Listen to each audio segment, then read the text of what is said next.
하나님의 말씀은 다니엘서 1장 1절로 시작합니다.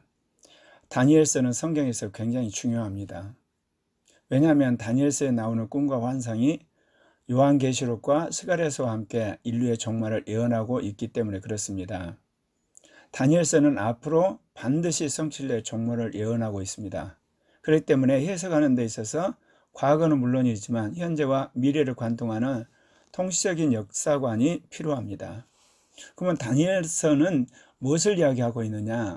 다니엘서가 말하는 게 여러 가지가 있지만 그거를 다니엘서 안에서 뭐를 이야기하는 거가 이야기하고 있죠. 이 열왕의 때에 하나님이 한 나라를 세우시리니 이것은 영원히 망하지도 아니할 것이요 그 국권이 다른 백성으로 들어가지도 아니할 것이요 도리어 이 모든 나라를 쳐서 멸하고 영원히 설 것이라. 다니엘서 2장 44절에서 말하고 있습니다. 그러니까 다니엘은 이 땅에 도래할 메시아의 나라, 그리스도의 나라, 천연왕국, 다윗의 왕국을 예언하고 있는 겁니다. 지금 다니엘이 이 다니엘서를 썼을 때는 유다 왕국이 망했을 때입니다. 그래서 다니엘이 포로로 잡혀갔을 때인데 이스라엘 민족의 앞날에 대해 그가 참으로 심히 고민하고 주님 앞에 간절히 기도했을 때 주님은 유다 나라의 회복이라고 하는 그런 차원에서 예언과 더불어서 아예 인류 종말에 대한 예언으로 주께서 응답하신 거죠. 그에게 권세와 영광과 나라를 주고 모든 백성과 나라들과 각 방언하는 자로 그를 섬기게 하였으니 그 권세는 영원한 권세라 옮기지 아니할 것이요 그 나라는 패하지 아니할 것이니라. 다니엘서 7장 14절 말씀입니다. 이것 또한 여러분이 잘 아는 것처럼 천연왕국, 그리스도의 왕국, 그리고 다윗의 왕국, 메시아 왕국을 이야기하고 있는 겁니다. 성경에서 말하고 있는 예언의 말씀은 유일무이한 예언의 말씀이라는 것을 여러분 아셔야 됩니다. 교회에 주시는 성령을 통한 예언은 예언의 말씀을 성취하기 위한 의미에서 실천적인 예언이에요. 그렇지 우리가 말하는 성경에서 그 예언의 말씀과 버금갈 예언의 말씀은 다시는 주시지 않습니다. 성경에서 말하는 이 예언의 말씀은 인류 역사 속에서 반드시 실현되어야 되기 때문에 또 그렇게 성령이 인도하셔서 반드시 그렇게 성취하도록 하실 겁니다. 그렇기 때문에 우리는 무엇보다도 성령의 인도를 따라서 성경을 해석해야 될 것입니다. 21세기의 다니엘서가 중요한 것은 다니엘서가 12장에서 말한 것처럼 글로벌 정보 시대에 개봉될 것을 이미 예언하고 있다는 겁니다. 다니엘이 마지막 때까지 이 말을 간수하고 이 글을 봉합하라. 많은 사람이 빨리 왕래하며 지식이 더하리라. 다니엘서 12장 4절 말씀입니다.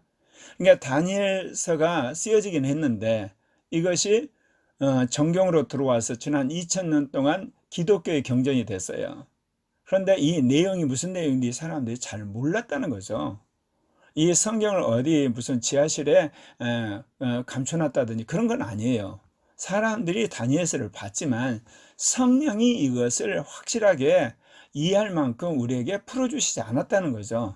그러니까 하얀 것은 종이고 검은 것은 글자랄 정도로 다니엘서가 뭐를 의미하는지 몰랐다는 거죠. 그러나 이게 빨리 왕래하는 시대, 이 글로벌 시대입니다. 지식이 더하는 시대, 정보 시대, 글로벌 정보 시대, 이제 성령께서 이것을 해석해 주신다는 거죠.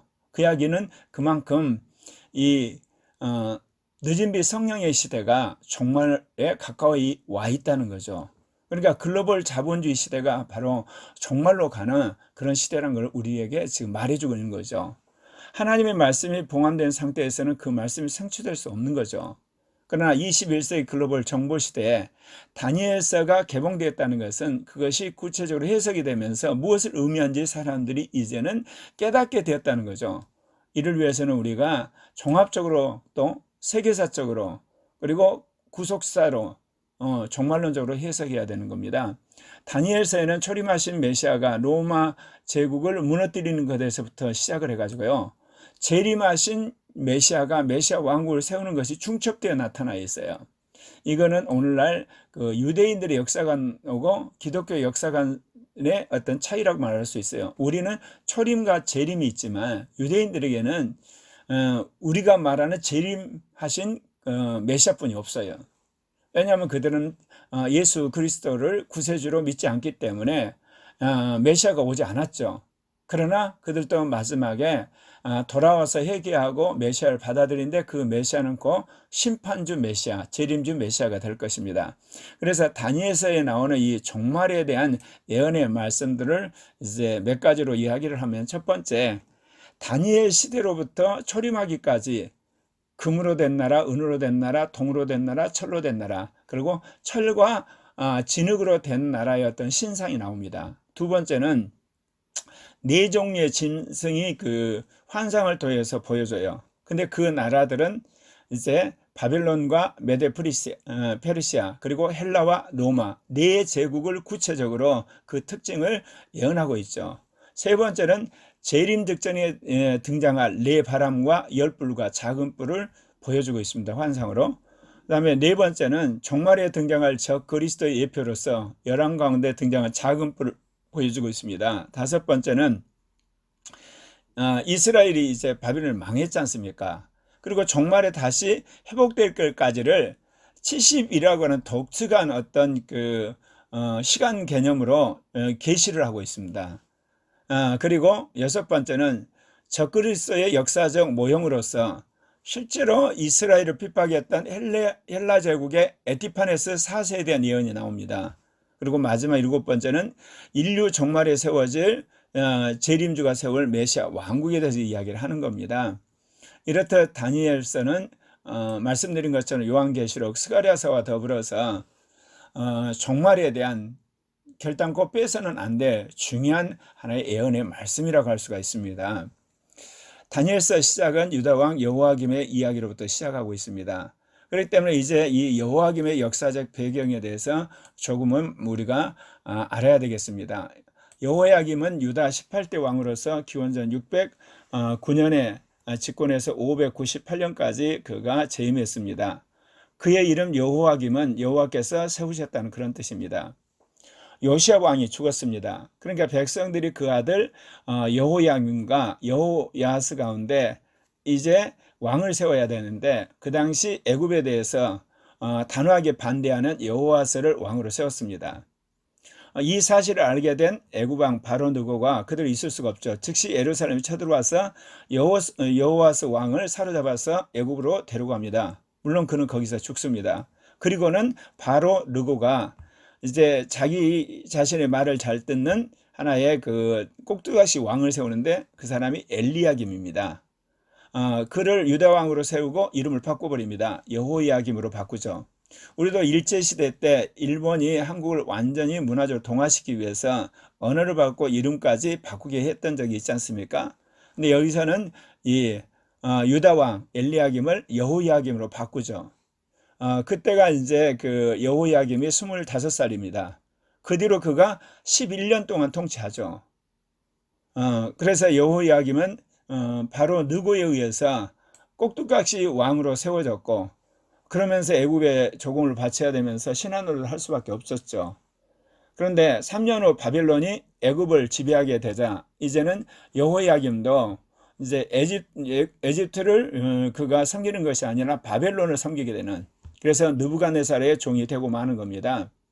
이렇게 여호야김은 정치적으로 굉장히 불행한 시대를 살았고, 시대적으로 이스라엘 민족이 이제 국원이 이제 쇠퇴하는 시기에 왕이 되었던 것입니다.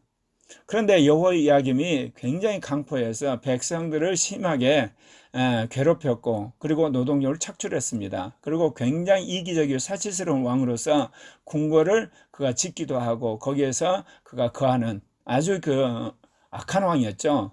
종교적으로도 우상 숭배에 빠져서 하나님을 섬기지 않기 때문에 에레미야 선지자를 통해서 신랄하게 비판을 당하기도 했죠. 그런데 그런 에레미야가 보낸 그런 하나님의 말씀을 그가 불 속에 집어넣는 그런 망령된 짓을 하기도 하게 됩니다. 그래서 에레미야 36장 19절에는 이에 방백들이 바룩에게 이르되 너는 가서 에레미야와 함께 숨고 너희 있는 곳을 사람에게 알리지 말라 하니라. 에레미야 36장 20절에 보면 그들이 두루마리를 서기간 엘리사마의 방에 두고 뜰에 들어가 왕께 나가서 이 모든 일을 왕의 귀에 구하니. 그러니까 에레미야 36장 22절에 때는 9월이라 왕이 겨울 궁정에 앉았고 그 앞에는 불핀 화로가 있었더라. 결국은 이 불필요한 하루 안에 에레미야가 바룩을 통해서 이제 갖다 주게 했던 그 한마디로 하나님의 말씀을 이 불 속에 집어넣어서 태워버립니다. 여호야김 왕 때부터 시작된 바벨론 포로는 모두 3차에 걸쳐서 일어납니다. 첫 번째는 BC 605년으로서 여호야김 3년에 일어나죠. 이때 이제 우리가 말하는 이 다니엘과 그 외 세 친구가 끌려가게 됩니다. 그리고 2차는 BC 597년에 일어났습니다. 여호야김에 이어서 등극한 왕이 여호야긴 왕입니다. 그가 주전 597년에 즉위하는데 3개월 10일 동안 통치하고 결국 바벨론을 포로로 끌려갔던, 그때 수많은 사람들이 또 끌려가게 됩니다. 3차는 유다 왕국이 완전히 멸망할 때인데 시드기야 왕 때 일어나죠. 그러니까 기원전 586년에 발생하고 이제 이러므로 이제 유다란 나라는 완전히 역사에서 사라지게 되는 겁니다.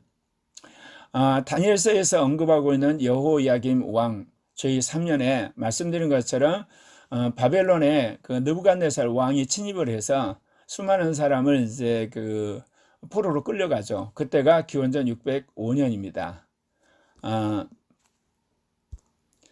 여호야김 시대에 바벨론 왕 느부갓네살이 올라오매 여호야김이 3년을 섬기다가 돌이켜 저를 배반하였더니 열왕기하 24장 1절 말씀입니다. 여호와께서 그 종 선지자들로 하신 말씀과 같이 갈대아의 부대와 아람의 부대와 모압의 부대와 암몬 자손의 부대를 여호야김에게로 보내어 유다를 쳐 멸하려 하시니 열왕기하 24장 2절 말씀입니다. 이 일이 유다의 임함은 곧 여호와의 명하신 바로 저희를 자기 앞에서 물리치고자 하심이니 이는 므낫세의 지은 모든 죄로 인함이며 열왕기하 24장 3절의 말씀입니다.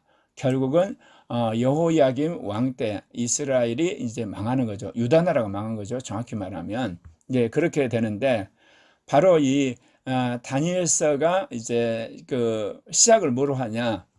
유다 왕 여호야김이 위에 있은 지 3년에 바벨론 왕 느부갓네살이 예루살렘에 이르러 그것을 에워쌌더니, 그러니까 1차 바벨론 포로로 가게 되는 그 상황부터 이제 쓰고 있는 것이죠. 왜냐하면 그때 이 다니엘이 그의 친구들과 함께 포로로 잡혀가기 때문에 그렇습니다. 그러니까 다니엘, 하나냐, 미사엘, 아샤라가 포로로 잡혀간 때가 바로 여호야김 즉위 3년 때 바벨론 침입 1차 침입 때 이제 잡혀가게 되는 거죠.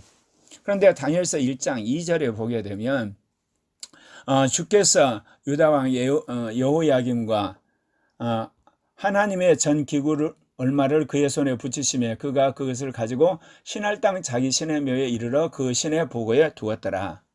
갑자기 그 바벨론 느부갓네살이 예루살렘을 침략을 했다는데, 그가 이제 침략을 해가지고 이제 유다 왕 여호야김과 그리고 여러 신하들, 그들이 이제 포로로 잡혀가죠. 그런데 그 말미에 하나님의 전 기구 얼마를 그들의 손에 붙이심에 그거를 가져다가 신할 땅, 이 느부갓네살 왕이 섬기는 신의 묘에 갖다 놨다는 거예요. 왜 이것을 이야기를 했을까요? 하나님은 이스라엘 나라를 제사장 나라 거룩한 민족으로 택해서 그들을 애굽에서 끄집어낸 겁니다. 적과 끄는 가나안 땅에 들어가게 한 이유도 그곳에서 제사장 나라 거룩한 민족으로서 정체성을 지키며 살 수 있도록 주님이 나라를 만들어 준 겁니다. 왜냐하면 거대한 민족을 이룬 이스라엘이 하나의 국가를 이루지 않으면 결국은 주변의 여러 민족이 섬기는 이방신을 섬겨서 구속의 공동체, 그러니까 하나님을 경외하는 이 믿음의 공동체가 역사적으로 혼합주의가 돼 사라지잖아요. 그것을 막기 위해서는 강력한 하나의 왕국이 등장해야 되는 겁니다. 그래서 사사 시대를 거치고 나서 왕국 시대를 주님께서 허락을 하신 거죠. 근데 이 왕들이 하나님을 경외하고 율법에 따라서 정말 백성들을 다스림으로 제사장 나라 거룩한 민족이라고는 정체성에 맞게 나라를 이끌어야 되는데, 그러지 않고 결국은 주변 나라의 여러 이방신들과 또는 우상들을 끄집어내서 혼합주의가 되잖아요. 하나님이 경고한 대로 이 이스라엘 왕국은 아수르에 망하고 남유다 왕국은 이 바벨론에 망하게 했지 않습니까?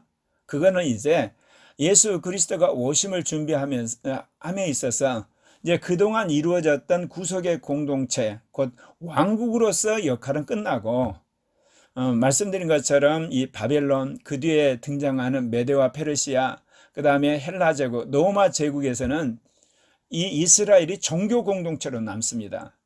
그 전에는 정치 공동체로서 독립 왕국을 이루죠. 그러나 이제 북이스라엘이 아수르 망하고 이제 없어집니다. 거기는. 그러나 남유다 왕국은 바벨론 포로로 갔다가 70년 만에 돌아오지만 이제는 정치 공동체가 아니라 종교 공동체로서 구속의 공동체의 어떤 명맥을 이어가는 그런 상황이 되는 겁니다. 그런 상황 속에서 이 남유다 왕국의 백성들이 여호야김과 그의 신하들, 그들이 포로로 잡혀갈 때 예루살렘 성전에 있는 여러 가지 성전 기물도 같이 갔다가 신할 땅 그 바벨론 왕의 신전에, 섬기는 신전에 보관됐다는 거죠. 그럼 왜 보관됐다는 걸 여기서 언뜻 이야기하냐? 그것은 앞으로 메데 페르시아 왕 고레스 왕 때 이스라엘 백성이 이제 바벨론 포로 70년이 끝나고 돌아올 때 이 성전의 기물을 가지고 다시 돌아옵니다. 그래서 예루살렘 성전에 이제 그거를 안치를 하고 예루살렘 성전을 다시금 회복하거든요. 그것을 주님이 말씀하시기 위해서 이 다니엘서 1장 2절에 주께서 유다왕 여호야김과 하나님의 전 기구 얼마를 그의 손에 붙이심에 그가 그것을 가지고 신할 땅 자기 신의 묘에 이르러 그 신의 보고에 두었다. 이 대목을 여기다 넣게 되는 겁니다. 그러니까 하나님은 이스라엘이 사사시대였던 왕국시대였던 포로로 잡혀갔던 다시 돌아왔던 예수 그리스도가 오실 때까지는 제사장 나라 거룩한 민족으로서 신앙의 정체성을 지키게 하신 게 하나님의 뜻이었어요. 어떤 때는 12지파의 그 공동체라는 사사시대, 어떤 때는 강력한 왕으로 다스리는 정치적 독립국, 또 어떤 때는 포로로 잡혀갔다가 다시 돌아와서는 종교 공동체를 다시 회복하고, 그거를 이제 헬라 제국 때는 완전히 또 유린하다시피 하지만 마카비 반란이 일어나서 다시 회복을 하게 되고, 그래서 예수님 오실 때까지는 이 모세로부터 받았던 이 여호와를 섬기는 신앙을 끝까지 보존하게 해서 그 보존된 공동체 안에서 예수 그리스도가 오시는 거죠. 그리고 예수님의 제자들도 출현하게 되는 겁니다. 다니엘서 1장 3절에 보면 왕이 환관장 아스부나스에게 말하여 이스라엘 자손 중에서 왕족과 귀족 몇 사람, 말하자면 곧 흠이 없고 또 용모가 아름답고 지혜가 통찰하며 지식이 통달하며 학문에 익숙한 자, 이런 소년들을 데려오라고 했다는 거죠. 그래서 이 갈디아 사람이 학문과 언어를 가르치게 했다. 그 당시 이 바벨론 느부갓네살 왕은 말하자면 이 북아프리카 지역, 중동, 더 나가서 이 터키 지역, 거대한 제국을 다스리는 데 있어서 그가 다스리는 방법은 뭐냐면 각 나라와 족속과 이런 국가에서 영향력 있는 왕족과 귀족의 젊은이들을 데려옵니다. 데려와서 이 바벨론의 학문과 언어와 통치술을 배우게 하죠. 그래서 완전히 자신들의 어떤 그 한마디로 대리자가 될 거라고 이제 검증이 된 사람을 이 바벨론 군대와 함께 총독이라든지 이런 그 명분으로 파송을 하는 거죠. 그래서 바벨론이란 거대한 제국을 통치를 했던 것이죠. 왜냐하면 그 넓은 땅을 자신들의 군대를 파송해서 그거를 전체적으로 억할 수가 없어요. 그렇기 때문에 결국은 그들이 이제 간접 통치하면서도 군사적인 영향을 행사하기 위해서 유다에 있는 젊은이, 그 다음에 이제 그 뭐 이집트 이런 식으로 여러 나라의 젊은이들을 대다가 전부 귀족 아니면 왕족이겠죠. 이 훈련시켜서 결국은 자신들의 신민을 만들어 가지고 보내는 거죠. 거기에 이제 오늘 우리가 성경에서 이 다니엘과 또 하나냐, 미사엘, 아샤라가 뽑혔다는 거죠. 그런데 다니엘서 1장 5절에 보게 되면 또 왕이 지정하여 그들에게 왕의 음식과 그가 마시는 포도주에서 날마다 쓸 것을 주어 3년을 기르게 하였으니 그 후에 그들은 왕 앞에 설 것이다. 이제 그 전 각지에서 이제 왔던 이 청소년들, 청년들, 그들은 이제 훈련시키는데 왕이 그때마다 왕의 음식과 포도주를 주어서 먹게 했다는 거죠.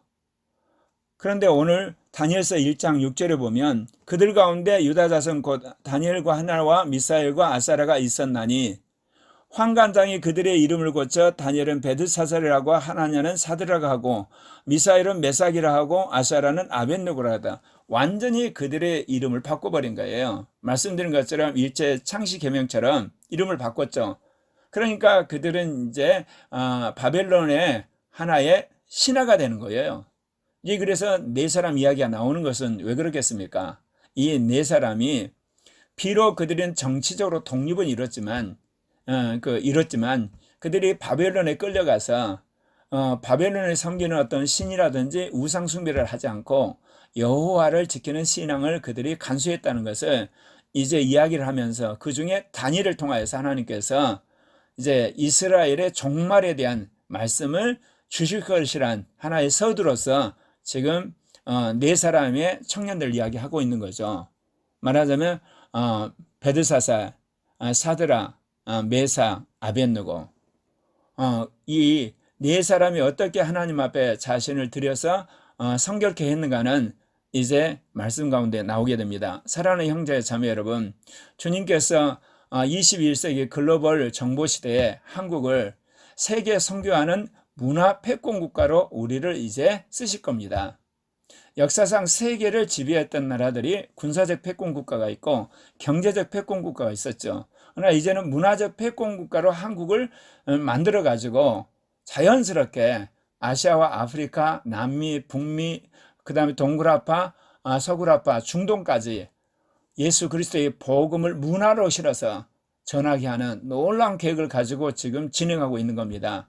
그런 의미에서 우리가 이 다니엘서를 명확히 알아서 종말의 예언의 말씀을 우리의 역사관으로 삼아서 앞으로 주님이 세우실 문화적 패권국가를 세우고 그래서 세계 선교를 완성하는 코리아와 코리아 교회가 되었으면 합니다.